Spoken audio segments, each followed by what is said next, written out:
I've definitely cherished this class, and I'll, I'm sad that it's ending.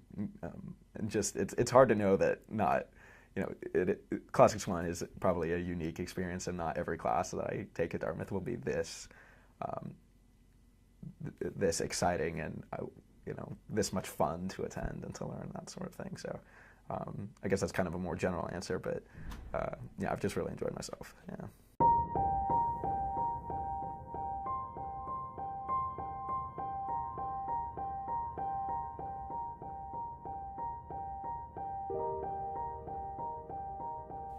What's your biggest single takeaway from Classes 1? The thing that you're likely to remember 5 years from now?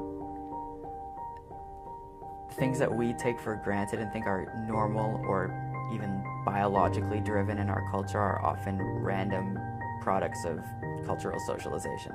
So we think that the way we view sex and violence and all of these kind of fundamental parts of human nature in the context of our culture are just, it's because we're people, it's how we view these things. But you look at the way the Greeks and the Romans viewed those things, they're completely different. Same species, totally different norms. What we think is perfectly normal, they would be disgusted by, and vice versa. So I think shedding the notion that, our way is the natural way, our way is human nature, and looking at it as our way is what we've been told to believe, and we should be critical of it as a social construct, not a biological construct. It's changed the way I look at a lot of parts of culture. That's a big takeaway. I'd say it was, I forget the specific lecture. It was the lecture on the role of the past and present and how they condition one another, and how Professor Christensen showed how we manipulate, because we always thought of how,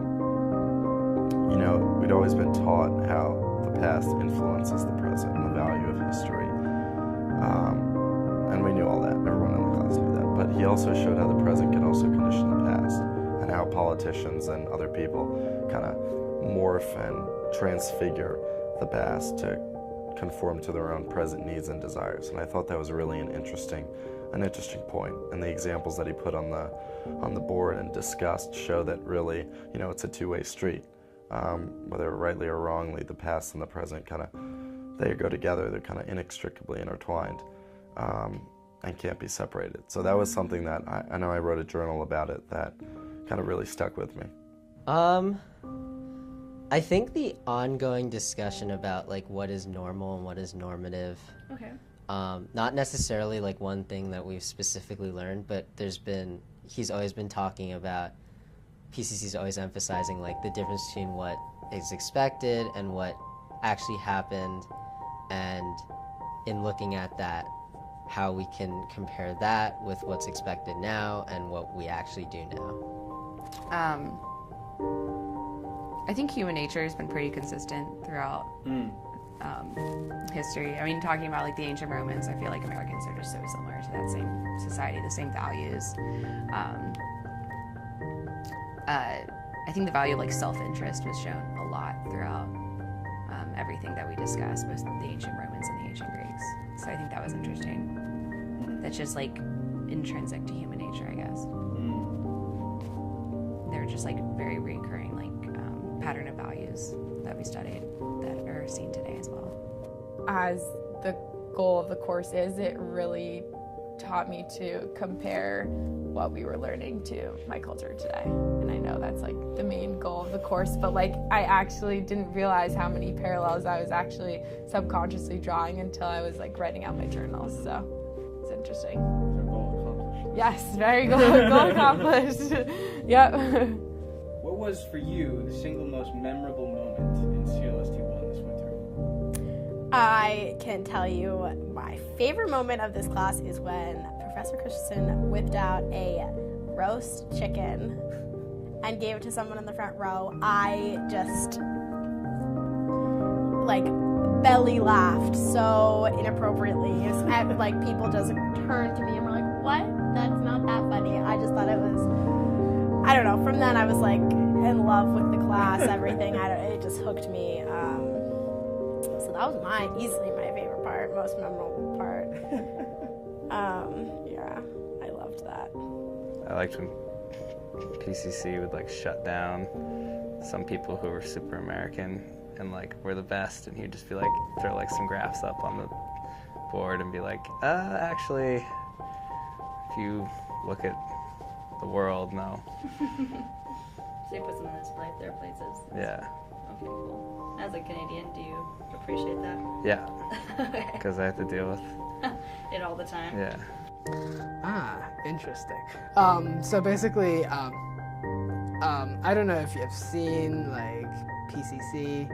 He always wears a vest all the time, and it's usually different.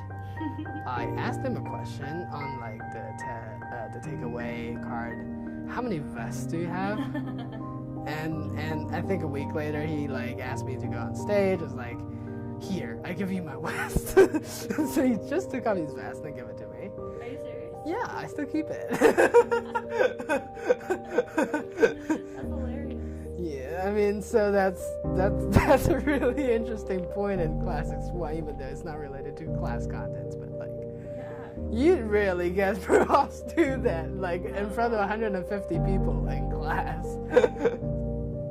I don't know why I think of this. I guess it's just because my friend, Akanksha, PCC gave her a typewriter, and I didn't know why. Very unclear, but it was just funny to see her like try and like pick it up and like lug it, and she's like, "No, I'm just gonna leave it here. Can you send it to my dorm?"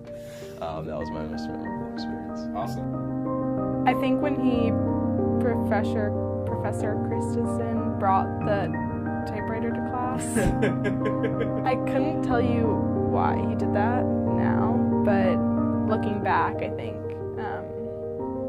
it just kind of goes to show like what type of a professor he is. I think all of us kind of forget that we're in this like 140-person lecture class, and I think in doing weird stuff like that, he is able to like feel like the class is more intimate.